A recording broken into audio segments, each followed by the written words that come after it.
So what we want to do specifically on this page is add a class to this image right here in order to float it right. That's the property that will allow us to position an element to the right, but allow any elements that appear after it to wrap around it. So this is the functionality that's requested when we look at the mockups.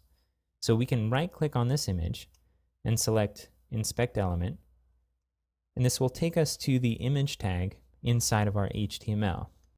To the right, we can see a list of the selectors and properties that apply to this particular image. Now, the first part of adding new CSS to any element on the page is finding a good selector.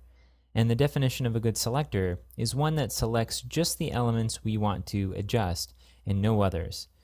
One example of a bad selector in this case would be using img, or the image tag right here, as the CSS property. We could add CSS to this property, but if we did, it would apply to every image on the site. And we don't want that. We want just this specific image. Finding a good selector requires a little bit of experience with Drupal to get a sense for what classes and what IDs are being used commonly throughout the site.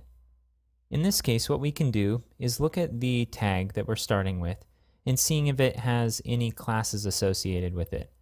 It doesn't, so we'll bump up one more, and we see that this div has a class of field item even. Now both of these seem pretty generic, and they are. Field item applies to any field, even applies to any field that's not odd. So there are even fields and odd fields.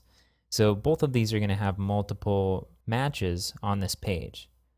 We scroll up one more, we have div class equals field items, which is the list of items.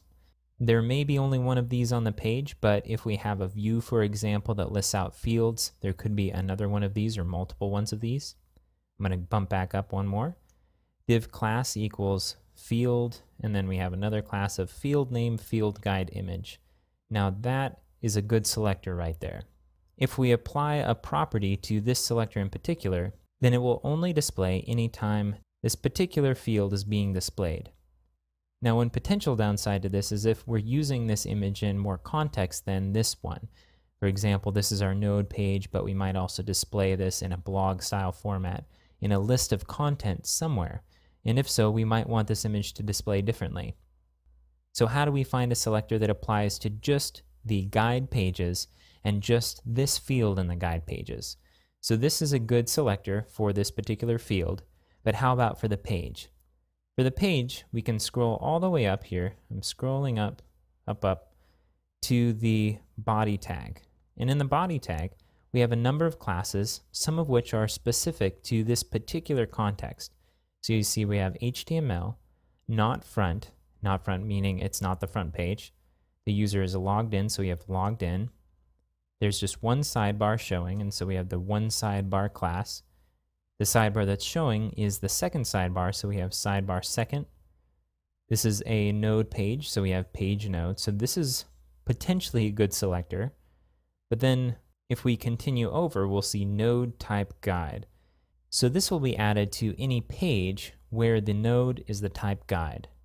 So if we use these two classes in tandem, then it will give us something that's specific enough to our specific context that we're probably not going to see any changes on any other parts of our site.